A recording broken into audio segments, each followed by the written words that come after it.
오늘 본문의 말씀은 우리가 너무나 잘 아는 오병이어의 사건을 다루고 있습니다.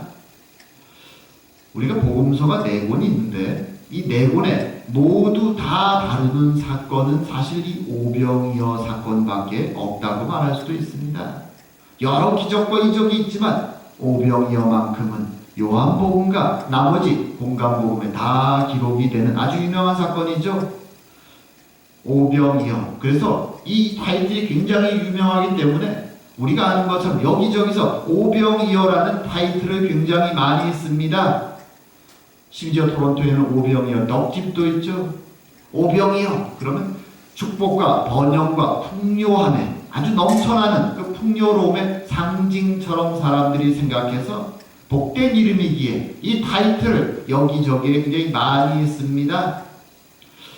사람들이 오병이어를 이 축복된 사건을 기억하고 많이 이렇게 쓰지만 의외로 사람들은 이 오병이어 사건의 결론이 어떤 식으로 전개되는지는 잘 기억하지 못할 때가 많습니다. 한번 상상을 해보십시오. 이렇게 기적과 같은 축복이 모든 사람들이 보는 앞에서 굉장히 많은 사람들이 보는 앞에 일어났을 때 어떤 일이 벌어질까요? 이것이 일반 세상이라면 사람들이 환호하고 그 사람을 자신들의 리더로 세우고 마치 무슨 슈퍼스타가 출연한 것처럼 난리가 날 것입니다. 그리고 그를 따르는 사람들로 인해서 큰 일이 벌어질 것입니다. 그것이 보통 우리가 기대하는 이 정도 급의 큰 기적이 일어나면 따르는 사건이겠죠. 근데 오늘 본문에서는 우리가 방금 읽은 내용처럼 이 오병이어의 사건이 끝나자 예수님은 바로 흥분되어 있는 이 군중들을 떠나서 산으로 혼자 올라가 버리십니다. 제자를 또 먼저 바다 건너로 보내십니다. 아니 이렇게 놀라운 일이 있었는데 그리고 예수님의 축복을 경험한 그 많은 사람들이 지금 눈앞에 있는데 왜 예수님은 이 놀라운 사건이 끝나고 이 축복의 일이 끝나고 왜 사람들을 다 떠나서 혼자 사라지신 것일까요? 사실은 오병이어의 사건보다 이 결론이 우리에게 더 중요할 수 있습니다.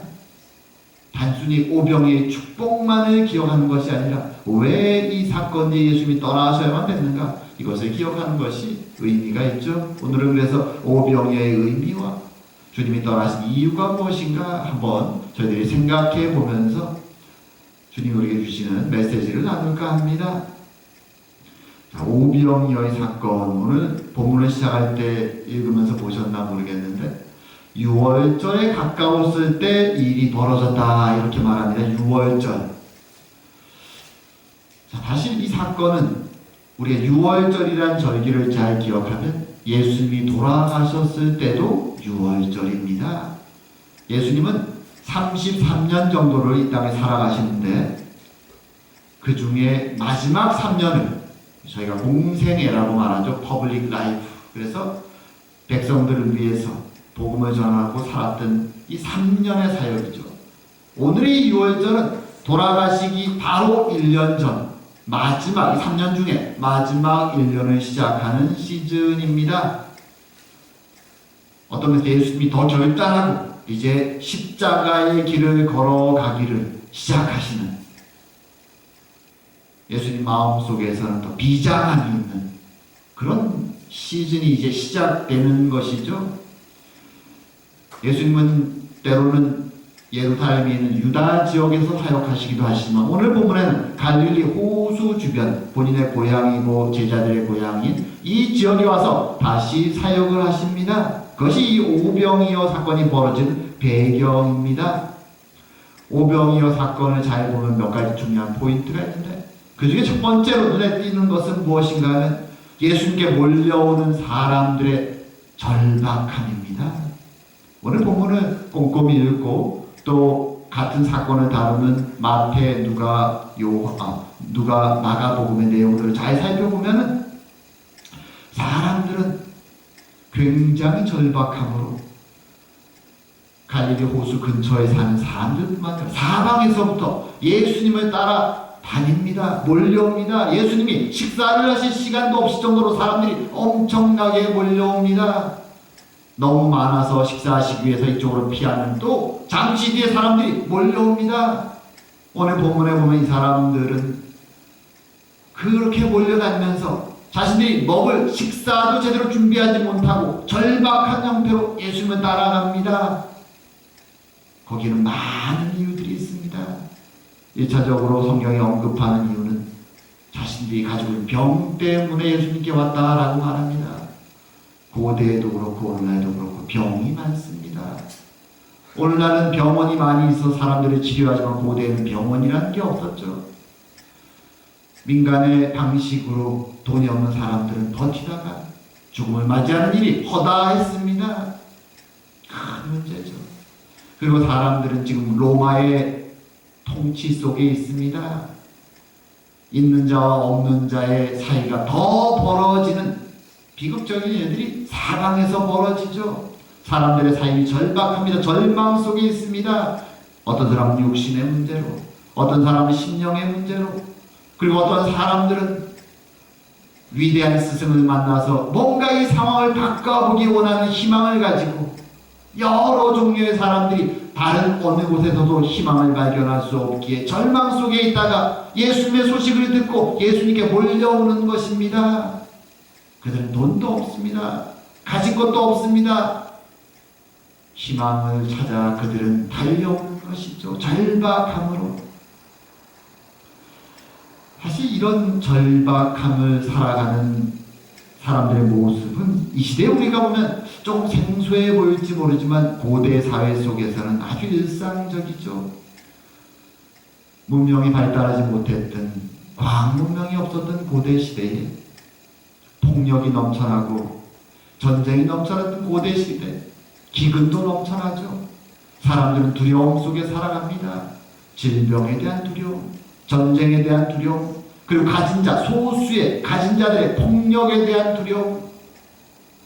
항상 대부분의 백성들은 굶주림 속에 살아갑니다.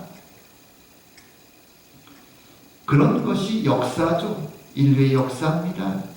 우리가 지금 살고 있는 캐나다 땅, 21세기, 지금 이 시간과 이 장소는 인류 역사, 글쎄요, 몇천 년의 인류 역사, 몇만 년의 인류 역사 전체를 살펴봐도 정말 찾아보기 힘든 0.1%도 안 되는 가장 평화롭고 가장 풍요로운 곳에 우리는 정말 다행스럽게도 살고 있는 것입니다. 하지만 지금 심지어 이 문명이 발달된 이 시대에도 21세기에도 이 캐나다 땅을 벗어나서 남아프리카를 가든가 아니면 아메리카를 가든가 사방에 조금만 아니면 아시아낭 쪽을 가든 아니면 동유럽을 가든 조금만 벗어나 땅을 살펴보면 여전히 비참하게 두려움과 굶주림과 어려움 속에 살아가는 사람들이 넘쳐납니다. 저희들이 매년 도네이션을 하는 월드미션이라는 단체에 가보면 그런 굶주림과 어려움과 두려움 속에 살아가는 어린아이들을 후원하는 다양한 리스트가 등장합니다. 그 아이들에게 있어서는 다른 것이 아니라 오늘을 어떻게 조금이라도 배를 채우고 살아갈까가 가장 큰 숙제죠. 무슨 미래의 꿈, 드림 없습니다. 참 아이러니한 세상입니다. 우리에게는 굉장히 럭키하게 행복한 이 평안한 삶이 주어지고 있지만 많은 사람들에게는 그렇지 못하다는 것이죠. 그리고 오늘 예수님 때에 이 이스라엘에도 그런 사람들이 넘쳐났던 것입니다. 그리고 예수님은 그렇게 자신들에게 몰려오는 사람들의 비참함을, 절망을 알고 계셨습니다. 그리고 그들을 향해서 손을 펼치시죠. 병에 걸린 사람들은 병을 치료해 주시고 절망 속에 있는 자들에게는 참된 희망의 복음을 전하시고 그리고 굶주려 있는 그들에게 오늘 먹을 것을 주십니다. 그리고 우리에게도 말씀하시죠. 세상의 절망 속에 있는 자들을 향하여 눈을 들어보라고 말입니다. 주님께서 우리에게 은혜 주시고 평안을 주시는 이유 중에 하나는 우리에게 그것을 바라보라고 말하시는 것이죠. 필요할 때는 나누고 그들을 위해 기도하며 우리가 누리는 이 평화와 은혜가 그들에게도 이루어질 수 있기를 주님의 마음으로 바라보라고 말씀해 주시는 것입니다.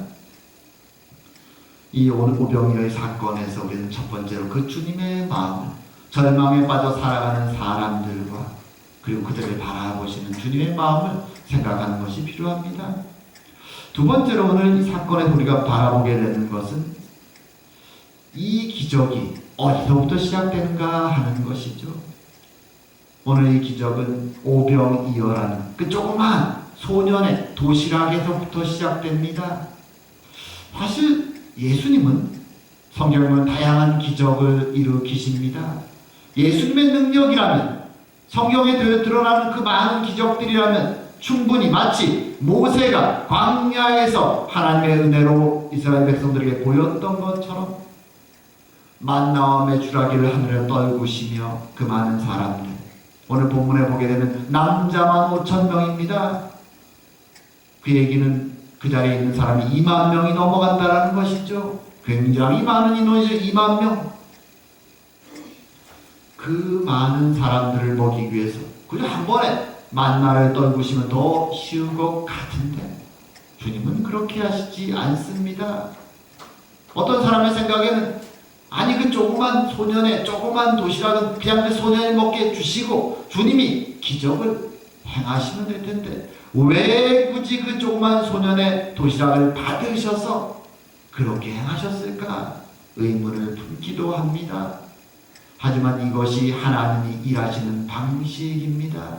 하나님은 대부분의 많은 경우 그의 신실한 백성들의 작은 헌신에서부터 그의 일을 시작해 나가십니다. 오늘 본문에서는 그 조그만 소년의 조그만 도시락에서부터 보리떡이라는 것은 그 당시 가난한 사람들이 먹는 정말 맛이 없는 빵입니다. 보리로 만든 밀가루가 아니라 보리로 만든 빵이죠. 조그만 빵 5개. 물고기도 큰 물고기가 아니죠. 어린아이가 무슨 큰 물고기를 가지고 다니겠습니까? 말라 비틀어진 조그만 물고기 2마리를 넣어 놓은 것입니다.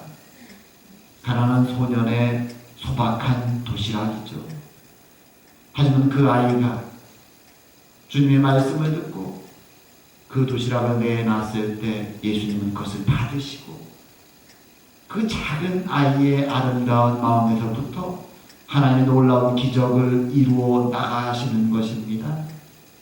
그것이 오늘 주님이 이 땅에서 우리를 통해서도 일하시는 방식입니다. 무슨 대단한 것으로 하나님은 우리에게 일하시기를 원하시지 않습니다. 우리의 작은 손길, 작은 말, 서로 격려하고 위로하고 서로를 향한 사랑의 그 몸짓들과 말과 행위들, 그 작은 것 하나에서부터 하나님은 하나님의 나라의 놀라운 일들을 시작하기 원하십니다. 그리고 오늘 본문에서 세 번째로 주목하게 되는 것은 시작할 때 얘기했듯이 이 놀라운 기적이 일어난 뒤에 주님은 왜 호련히 떠나셨는가 하는 것입니다. 자, 우리가 기억하는 것처럼 이런 놀라운 일이 일어났다면 당연히 논리적으로 생각할 때 그 뒤에는 흥분하고 스승을 따르는 선생님을 따르는 많은 사람들과 함께 주님이 원하시는 참된 세상을 이루어가도록 뭔가 역동적인 일을 할 수도 있으실 텐데 주님은 그렇게 하지 아니하십니다. 도리어 떠나십니다. 그것은 주님께서 오병이어를 이 기적을 일으키신 목적이 있기 때문입니다. 그것을 통해서 제자들과 거기에 모인 사람들에게 주고자 하는 메시지가 있었던 것입니다. 그런데 사람들이 그 메시지를 잘 이해하지 못하고 있는 것이죠. 그래서 일단 그 자리를 먼저 떠나시는 것입니다. 주님의 의도가 무엇일까요? 사실 주님이 많은 사람들이 그 앞에 있는 것을 보시고 그들을 향하여서 치료도 하시고 말씀을 전하신 후에 그들이 굶주린 것을 보시고 이제 일을 시작하실 때 먼저 제자들에게 묻습니다. 자, 7절에 빌립에게 이제 그 위에 나오죠. 5절에 이렇게 묻죠. 우리가 어디서 떡을 사서 이 사람들을 먹이겠느냐? 빌립의 마음을 한번 테스트해 보시는 것입니다. 어떤 대답을 할까? 빌립이 2만 명이 넘는 이 많은 사람들 앞에서 우리가 어떻게 떡을, 말하자면 빵이겠죠, 그 당시로 말하면 어떻게 음식을 구해서 이 사람들을 먹이겠냐? 빌립은 굉장히 합리적이고 계산이 또 빠릅니다. 7절에 이렇게 대답하죠. 각 사람으로 조금씩 받게 할지라도 200데나리온의 떡이 부족할지니라. 완 데나리온은 그 당시 일꾼의 하루 수당입니다. 오늘날로 말하면 글쎄요, 얼마나 될까요? 저희가 보통 만약 하루라면 200일의 수당이 있는 것이죠. 200일. 그럼 6개월이 넘어가는 사람의 월급입니다. 그죠? 미니멈 웨이지로 해서 한 달에 3,000불 받았다. 그러면 6개월이면 좀 넘어가면 한 2만 불 정도 대충 잡을 수 있을 것입니다. 그 정도의 돈이죠. 그렇게 사도 이 많은 사람을 다 먹일 수 없습니다라고 말하는 것이죠. 말하자면 현실적으로 계산을 빨리 한 것입니다. 그리고 그 대답은 의미가 뭔가 하면 불가능합니다 라는 대답이죠. 예수님이 이랬는데도 돈이 없습니다. 그저 근근히 주변에서 도와주는 사람들을 통해서 음식을 먹으면서 여행을 계속 이어갑니다. 그런데 이런 돈이 없죠. 불가능하다고 얘기하는 것입니다. 빌립은 계산을 빨리 하고. 그리고 다음에 안드레가 나타나죠. 안드레는 사람들의 음식이 얼마나 있는지를 가서 돌아보고 상황을 파악하고 온 것이죠. 그리고는 손에 조그만 도시락 하나를 들고 나타납니다. 사람들이 먹을 게 없습니다. 그리고 그저 구한 건 이 조그만 아이가 준 도시락 하나가 있습니다. 5병 이어져 이게 보리떡 5개와 물고기 2마리. 그런데 그것이 이 많은 사람들에게 얼마나 되겠습니까? 동일한 대답이죠. 불가능합니다. 사람들은 굶주렸고 먹을 게 없습니다. 이거 어느 아이가 줘서 가져왔는데 도저히 이거는 말이 안 되죠 라고 말하는 것이죠. 예수님의 제자들은 문제가 봉착했지요. 그러자 그들의 마음속에 나오는 생각은 현실적인 것입니다. 사실 어떤 면에서 우리도 아마 이런 대답을 할 것입니다. 비록 2년 동안 예수님을 따라다니면서 말씀을 듣고 많은 은혜도 받고 기적도 경험했지만 막상 문제에 딱 부딪히면 그들의 머릿속에서 돌아가는 것은 계산이죠. 현실적인 계산입니다. 아무리 계산해도 답이 안 나오는 것이죠. 자신들 앞에 메시아에서는 주님이 계시지만 그들은 여전히 현실적인 생각으로 계산을 하는 것이죠. 그들을 책망할 수만도 없습니다. 왜냐하면 우리도 그런 수준의 믿음을 가지고 있으니까요. 그러자 그 말씀을 듣고 주님은 이제 그 조그만 도시락을 받아서 하나님 앞에서 축복 기도를 하고 사람들 잔디밭에 50명씩 100명씩 그룹을 지어서 앉게 합니다. 그리고 그 조그만 음식을 하나씩 뜯어서 사람들에게 나누어지기 시작합니다. 제자들의 역할은 그 음식을 가지고 사람들에게 계속해서 전달하는 것입니다. 그리고 그 음식은 끊임없이 2만 명이 다 먹고 남을 때까지 계속됩니다. 말이 안 되는 기적이죠. 그 조그만 도시락에서부터 끊임없이 나옵니다. 이 사건을 잘 보면 이 사건의 모습은 마치 성경에서 하나님이 그의 백성들에게 말씀하셨던 것처럼 나는 너희들의 목자요 너희들은 나의 양떼다. 내가 너희들을 실만한 물가로 푸른 초장으로 인도하겠다고 말씀하신 그 모습과 흡사합니다. 푸른 풀밭 위에 그의 백성들이 굶주린 상태로 목자 예수님을 바라보고 있는 것이죠. 그리고 목자이신 예수님은 갈 곳 모르는 굶주려 있는 양떼들에게 음식을 나누어 주는 것입니다. 그리고 이 사건을 통해서 예수님은 제자들에게 그리고 그 백성들에게 말씀하기 원하시는 것이죠. 깨달으라는 것이죠. 너희들은 각 갈 바를 알지 못하는 양떼와 같은 존재들이다. 그리고 나는 너희들을 어디로 가야 물이 있고 쉴 수 있는 풀밭이 있는 음식이 있는지 안내할 목자다. 이것을 깨달으라고 말씀해 주시는 것입니다. 양떼들은 목자가 없으면 갈 바를 모르는 어리석은 존재들입니다. 심지어 앞에 낭떠러지가 있어도 앞에 한 마리가 달려가면 다 같이 가서 낭떠러지로 떨어져 죽을 수도 있는 그런 어리석은 존재들이 양떼입니다. 그래서 목자의 인도가 아주 필수적이죠. 오늘 예수님은 그들을 먹이시면서 그것을 깨달으라고 말씀해 주시는 것이죠. 근데 안타깝게도 그들은 그것을 깨닫지 못합니다. 오늘 보면 14절 15절에 이렇게 말하죠.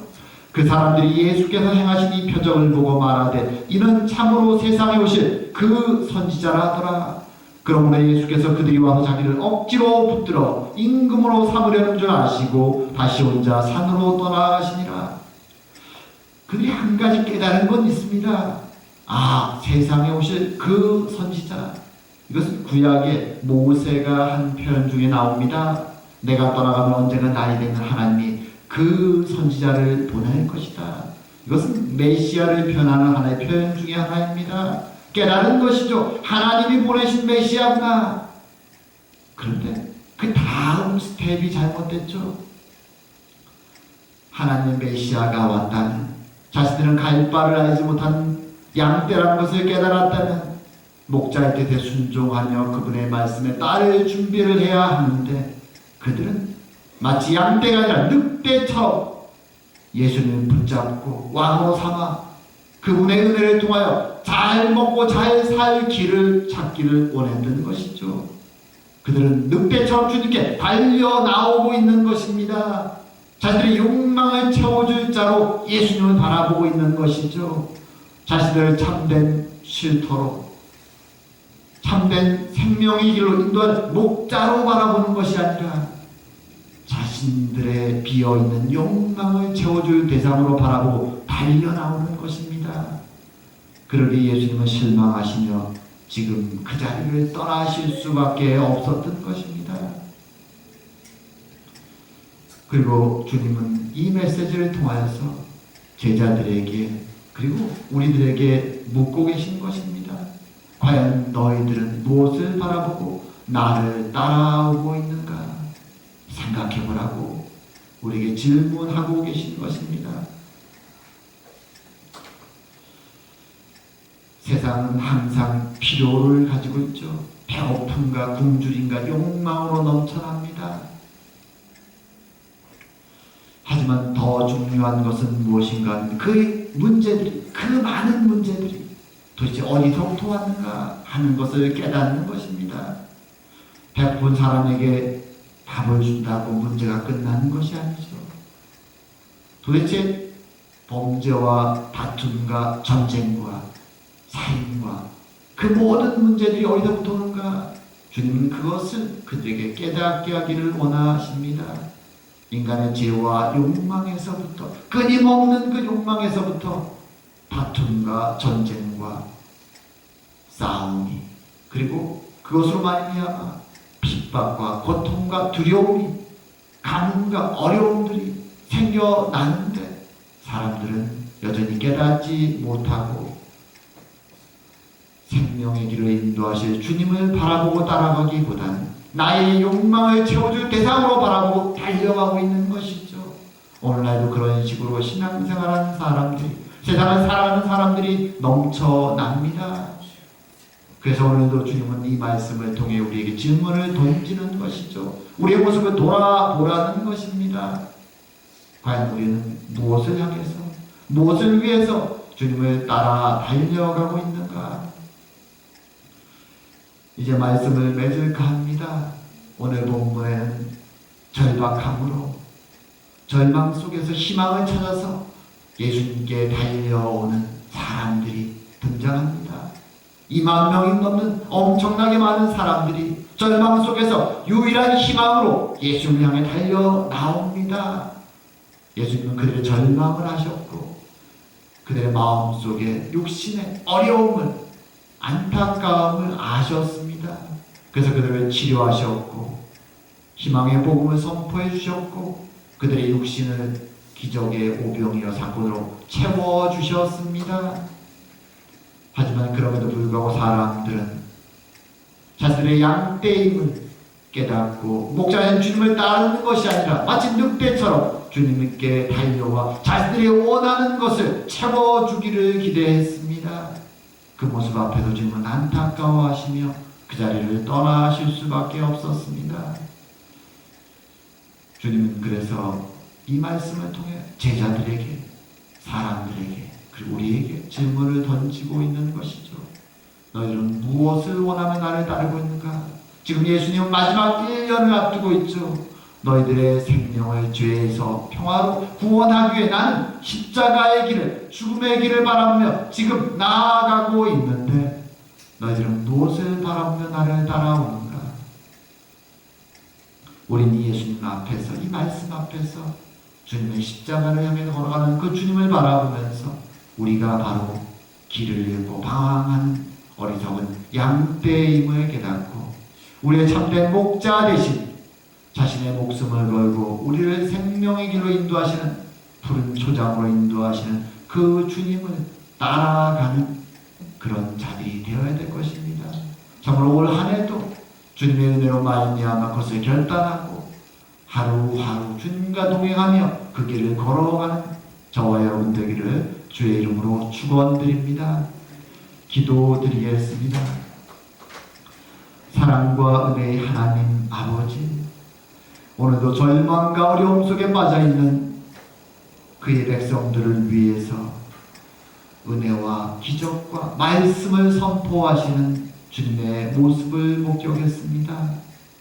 하지만 주님의 기대와는 달리 여전히 자신의 욕망을 놓지 않고 주님께로 달려드는 사람들 앞에서 주님은 떠나실 수밖에 없었음을 주님 다시 한번 우리에게 보여주시며 우리에게 우리의 모습을 돌아보게 하시니 감사드립니다. 참으로 우리가 스스로 양떼임을, 어리석은 자들임을 깨닫게 하여 주시고 우리의 유일한 목자 되신 주님의 은혜를 기억하며 그분을 따라 말씀에 순종하며 서로 사랑하며 살아가는 저희들이 다 될 수 있도록 주님 축복하여 주시옵소서. 이 한 해도 주님으로 말미암아 사랑과 은혜와 감사가 넘쳐나는 우리의 인생이 다 될 수 있도록 주님 축복하여 주시길 원하며 모든 말씀 예수님 이름으로 기도드립니다. 아멘.